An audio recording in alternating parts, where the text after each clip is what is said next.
Sense and Sensibility by Jane Austen. Chapter 26. Elinor could not find herself in the carriage with Mrs. Jennings, and beginning a journey to London under her protection, and as her guest, without wondering at her own situation. So short had their acquaintance with that lady been, so wholly unsuited were they in age and disposition, and so many had been her objections against such a measure only a few days before. But these objections had all, with that happy ardour of youth which Marianne and her mother equally shared, been overcome or overlooked.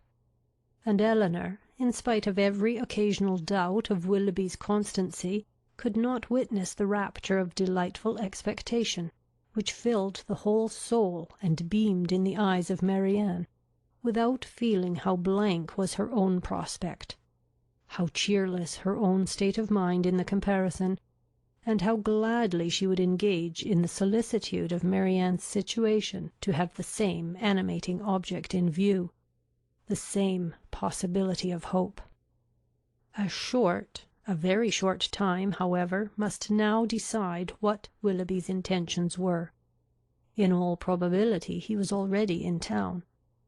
Marianne's eagerness to be gone declared her dependence on finding him there, and Elinor was resolved not only upon gaining every new light as to his character which her own observation or the intelligence of others could give her, but likewise upon watching his behaviour to her sister with such zealous attention as to ascertain what he was and what he meant, before many meetings had taken place.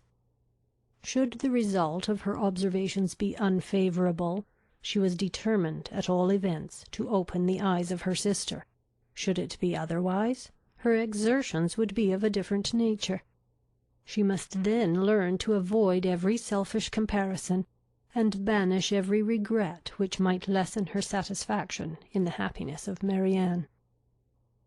They were 3 days on their journey, and Marianne's behaviour as they travelled was a happy specimen of what future complaisance and companionableness to Mrs. Jennings might be expected to be.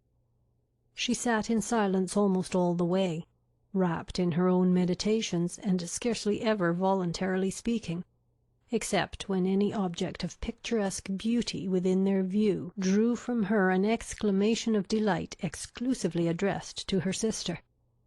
To atone for this conduct, therefore, Elinor took immediate possession of the post of civility which she had assigned herself, behaved with the greatest attention to Mrs. Jennings, talked with her, laughed with her, and listened to her whenever she could.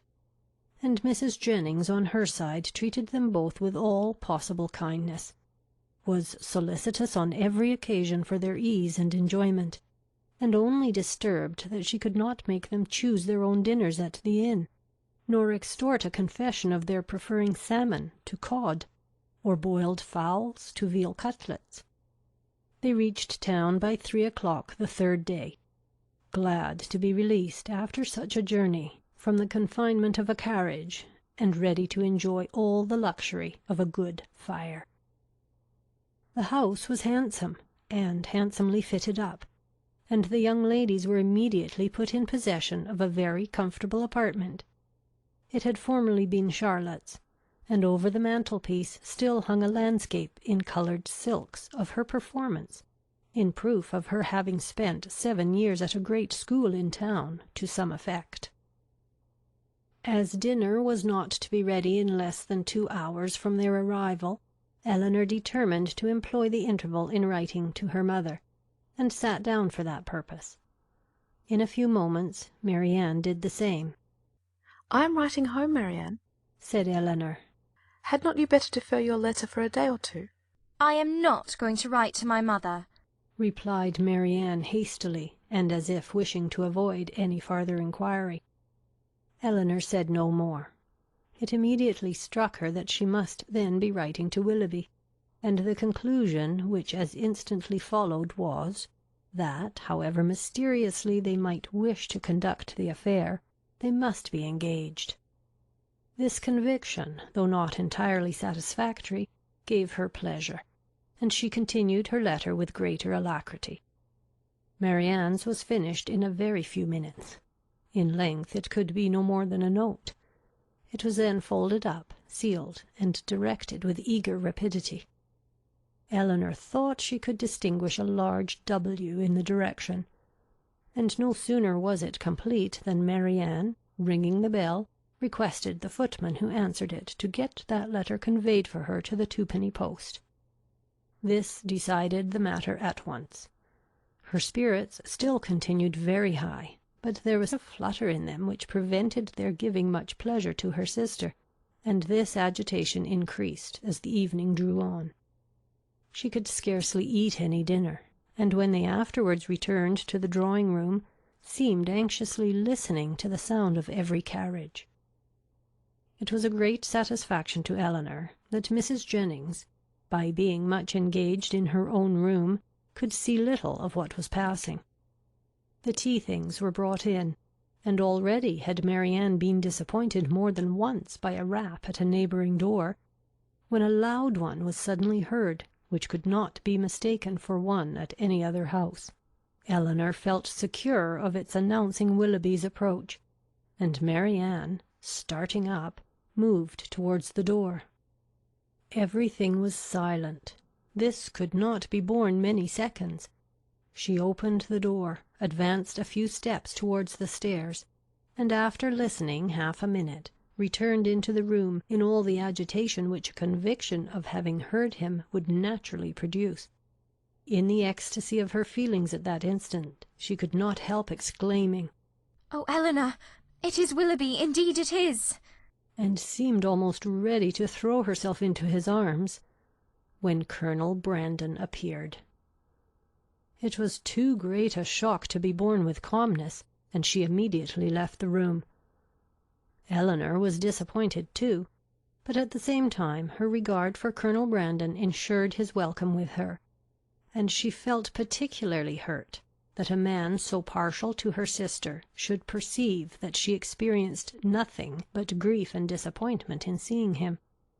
She instantly saw that it was not unnoticed by him, that he even observed Marianne as she quitted the room with such astonishment and concern as hardly left him the recollection of what civility demanded towards herself. "Is your sister ill?" said he. Elinor answered in some distress that she was, and then talked of headaches, low spirits, and over-fatigues, and of everything to which she could decently attribute her sister's behaviour. He heard her with the most earnest attention, but seeming to recollect himself, said no more on the subject, and began directly to speak of his pleasure at seeing them in London, making the usual inquiries about their journey and the friends they had left behind. In this calm kind of way, with very little interest on either side, they continued to talk, both of them out of spirits, and the thoughts of both engaged elsewhere. Elinor wished very much to ask whether Willoughby were then in town, but she was afraid of giving him pain by any inquiry after his rival, and at length, by way of saying something, she asked if he had been in London ever since she had seen him last. "Yes," he replied with some embarrassment. "almost ever since. I have been once or twice at Delaford for a few days. It has never been in my power to return to Barton." This, and the manner in which it was said, immediately brought back to her remembrance all the circumstances of his quitting that place, with the uneasiness and suspicions they had caused to Mrs. Jennings, and she was fearful that her question had implied much more curiosity on the subject than she had ever felt. Mrs. Jennings soon came in. "Oh, Colonel," said she, with her usual noisy cheerfulness, "I am monstrous glad to see you. Sorry I could not come before. Beg your pardon, but I have been forced to look about me a little and settle my matters, for it is a long while since I have been at home, and you know one has always a world of little odd things to do after one has been away for any time. And then I have had Cartwright to settle with. Lord, I have been as busy as a bee ever since dinner. But pray, Colonel, how came you to conjure out that I should be in town to-day?" "I had the pleasure of hearing it at Mr. Palmer's," where I have been dining." "Oh, you did? Well, and how do they all do at their house? How does Charlotte do? I warrant you she is a fine size by this time." "Mrs. Palmer appeared quite well, and I am commissioned to tell you that you will certainly see her to-morrow." "Ay, to be sure, I thought as much. Well, Colonel, I have brought 2 young ladies with me, you see. That is, you see but one of them now, but there is another somewhere. Your friend Miss Marian, too, which you will not be sorry to hear. I do not know what you and Mr. Willoughby will do between you about her. Ay, it is a fine thing to be young and handsome. Well, I was young once, but I never was very handsome. Worse luck for me. However, I got a very good husband, and I don't know what the greatest beauty can do more. Ah, poor man! He has been dead these 8 years and better. Ah, but, Colonel, where have you been to since we parted? How does your business go on? Come, come, let's have no secrets among friends." He replied with his customary mildness to all her inquiries, but without satisfying her in any. Elinor now began to make the tea, and Marianne was obliged to appear again. After her entrance, Colonel Brandon became more thoughtful and silent than he had been before, and Mrs. Jennings could not prevail on him to stay long. No other visitor appeared that evening, and the ladies were unanimous in agreeing to go early to bed. Marianne rose the next morning with recovered spirits and happy looks. The disappointment of the evening before seemed forgotten in the expectation of what was to happen that day. They had not long finished their breakfast before Mrs. Palmer's barouche stopped at the door, and in a few minutes she came laughing into the room, so delighted to see them all that it was hard to say whether she received most pleasure from meeting her mother or the Miss Dashwoods again. So surprised at their coming to town, though it was what she had rather expected all along, so angry at their accepting her mother's invitation after having declined her own, though at the same time she would never have forgiven them if they had not come. "Mr. Palmer would be so happy to see you," said she. "What do you think he said when he heard of your coming with mamma? I forget what it was now, but it was something so droll."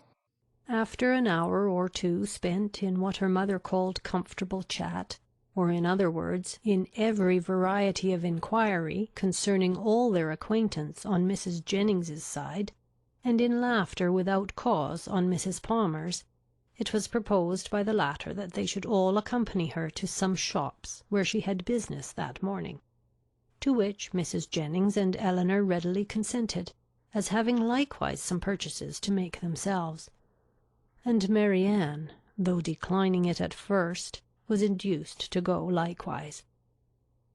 Wherever they went she was evidently always on the watch. In Bond Street especially, where much of their business lay, her eyes were in constant inquiry, and in whatever shop the party were engaged, her mind was equally abstracted from everything actually before them, from all that interested and occupied the others. Restless and dissatisfied everywhere, her sister could never obtain her opinion of any article of purchase, however it might equally concern them both. She received no pleasure from anything, was only impatient to be at home again, and could with difficulty govern her vexation at the tediousness of Mrs. Palmer, whose eye was caught by everything pretty, expensive, or new, who was wild to buy all, could determine on none, and dawdled away her time in rapture and indecision. It was late in the morning before they returned home, and no sooner had they entered the house than Marianne flew eagerly upstairs, and when Elinor followed, she found her turning from the table with a sorrowful countenance, which declared that no Willoughby had been there. "Has no letter been left here for me since we went out?" said she to the footman, who then entered with the parcels. She was answered in the negative. "Are you quite sure of it?" she replied. "Are you certain that no servant, no porter has left any letter or note?" The man replied that none had. "How very odd," said she in a low and disappointed voice, as she turned away to the window. How odd indeed! repeated Elinor within herself, regarding her sister with uneasiness. If she had not known him to be in town, she would not have written to him as she did. She would have written to Combe Magna. And if he is in town, how odd that he should neither come nor write. Oh, my dear mother, you must be wrong in permitting an engagement between a daughter so young, a man so little known, to be carried on in so doubtful, so mysterious a manner. I long to inquire, and how will my interference be borne? She determined, after some consideration, that if appearances continued many days longer as unpleasant as they now were, she would represent in the strongest manner to her mother the necessity of some serious inquiry into the affair. Mrs. Palmer and two elderly ladies of Mrs. Jennings's intimate acquaintance, whom she had met and invited in the morning, dined with them. The former left them soon after tea to fulfil her evening engagements, and Elinor was obliged to assist in making a whist table for the others. Marianne was of no use on these occasions, as she would never learn the game, but though her time was therefore at her own disposal, the evening was by no means more productive of pleasure to her than to Elinor, for it was spent in all the anxiety of expectation and the pain of disappointment. She sometimes endeavoured for a few minutes to read, but the book was soon thrown aside, and she returned to the more interesting employment of walking backwards and forwards across the room, pausing for a moment whenever she came to the window, in hopes of distinguishing the long-expected rap. Chapter 26.